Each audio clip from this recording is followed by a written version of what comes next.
გამარჯობა. ახლა გამოვედი ენერგეტიკის მარეგულირებელი კომისიის ხდომიდან. არა მაქვს კარგი ამბავი. რა თქმა უნდა, ხალხს, რომელსაც უზარმაზარი 10,000-ობით ლარი ხელფასი აქვს და რომელიც ხვალზე აღარ იქნება დროებითაა, საერთოდ არ აინტერესებს, რომ 5 თეთრით მომატებული ტარიფი რამხელა გავლენას მოახდენს ქართველ ხალხზე და როგორ გააძვირებს ცხოვრებას, უარეს გახდის იმ საარსებო კრიზისს, რომელიც ჩვენ ქვეყანაში უკვე არსებობს. მე შეგახსენებთ, რომ აქ ვიყავი მოსული იანვარში. ის თემები, რაც თქვი, რომ ქვეყანაში არის საარსებო კრიზისი. ადამიანები არიან გადარჩენის პირ. ეს ყველაფერი კიდევ უფრო გეოპოლიტიკურმა ვითარებამ გამოიწვია ის, რომ ისედაც ზვირდება ცხოვრება და ამ პირობებში ტარიფის აწევა ხალხმა ყველას გაგვიძვირდა, ახლა ელექტროენერგია, ყველას გაგვიძვირდა ცხოვრება. ეს არ არის მარტო ელექტროენერგიის გადასახადი. ეს ნიშნავს, რომ გაძვირდება მომსახურება, გაძვირდება პური, ყველაფერი. იმიტომ რომ ელექტროენერგი, კომუნალური გადასახადების გაძვირება იწვევს ცხოვრების გაძვირებას. ბენზინი ისედაც გაძვირებულია. არავითარ შემთხვევაში ამის გაკეთება დღეს არ შეიძლებოდა. ეხლა მე გეტყვით, საპასუხოდ გვეუბნებიან, რომ კომპანიაო, გვპირდებაო 5 წლის განმავლობაშიო ინვესტიციებსო, მეგობრებო, ამ ლაპარაკის გამო რამდენი ხალხი ზის უკვე ციხეში? რომეულ მიქაუტაძე რატომ გაასამართლეს თვითონ ამათმა? ადამიანი, რომელიც თავიდან ბოლომდე პასუხისმგებელი იყო ენერგოპოლიტიკაზე. რატო არის საუბარი, რომ ყველაზე ჩავარდნილი და ჩაჭაობებული სფერო არის სწორედ ენერგეტიკა? რატო არ მცირდება მოხმარება და რატომ შემოგვაქვს ენერგომატარებლები კიდევ შემოგვაქვს მეტი და მეტი და მეტი? რატომ არ კეთდება ნორმალური ისეთი ჰესები, რომელიც აწყობს ქართველ ხალხს, არა ვიღაცა ფეოდალს, ღარიბაშვილს თუ ვიღაცას და თავისი ჰესები, რომელიც აწყობს ხალხს, სადაც მფლობელი პატრონი იქნება ქართველი ხალხი.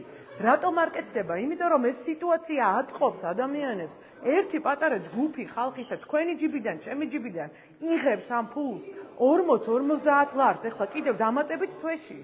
და სამაგიეროდ თვითონ დიდრდება. აბა რატო მე მივიყვანე, მე მივედი დაკითხვაზე? თუ ლევან დავითაშვილი იყო დაკითხვაზე, სწორედ ენერგეტიკასთან დაკავშირებით, ყველაზე კორუმპირებული სფეროა.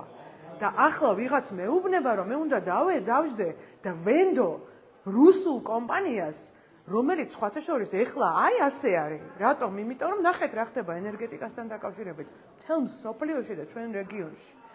უნდა ვენდო რომ 5 წელიწადში ინვესტიციას ჩადებს და ამიტომ მანამდე თქვენგან უნდა ეს ფული ამოიღონ და ცხოვრება გაგვიძვირონ. ისედაც ჩვენთვის ცხოვრება ამ ქვეყანაში რთულია. საარსებო კრიზისია. სხვათა შორის აქ ვიყავი მე, ამას ავიღებ მე და სასამართლოში ვაპირებ გავასაჩივრო, იმიტომ კი არა რომ სასამართლოს იმედი მაქვს, არამედ იმიტომ რომ ცოტა გავიტანოთ ეს ამბავი, რომ კარგად გავიგოთ, რომ მახრჩობელა გველივით გვისწობს საშუალებას ამ ქვეყანაში ცხოვრებისას ქართული ოცნება და სიმბოლური რა არის, იცი? ამ ტარიფის მიღება 1 აპრილს. 1 აპრილს, აი სუფთა თაღლითობის ოპერაცია. 1 აპრილი ხო ტყუილის დღე არის და ეს არის თაღლითობის დღე. იმიტომ რომ 1 აპრილს ესეთ სიტუაციაში ამ ტარიფის ასე გაძვირება არ შეეს, მაგრამ ეხლა ამაზე იტყვიან, რომ სოციალურად დაუცველებსო, ისედაცო უხდისო ხელისუფლება რაღაც ვაუჩერებსო. ეს არაფერს შუაში არ არის, მეგობრებო. ცხოვრება ისედაც ძვირდება. პური გაძვირებულია, ბენზინი გაძვირებულია, ტრანსპორტი გაძვირებულია. ყველაფერი ჩვენს გარშემო პირველადი მოხმარების პროდუქტები გაძვირდება და ჩვენ რა გვინდა? ენერგოპროს მივცეთ ის მეტი ფული თუ ბავშვებს კონდეთ ის ფული იმისთვის რომ ჩანთა კონდეთ ნორმალური და ფეხსაცმელი კონდეთ ნორმალური სკოლისთვის და ექიმთან შეძლონ წასვლა. პრობლემა სხვა არ ამაშია. პრობლემა იმაშია, რომ აქ ორი საქართველო არის ხალხი, რომელსაც აქვს აი რაღაცა ჯგუფი, რომელსაც აქვს 10,000-ობით ლარის ხელფასი, რომელიც არის საქართველოს პარლამენტში, რომელიც არის აი ამ კომისიებში 10,000-ობით ლარი და მეორე მხარეს და ეს ამას ხელმძღვანელობს ბიძინა ივანიშვილი თავზე აიზბერგის და მეორე მხარეს არის საქართველოს მოსახლეობა და ვართ ჩვენ. აი ეს არის დღეს ორი საქართველო, ერთი არა, ორი.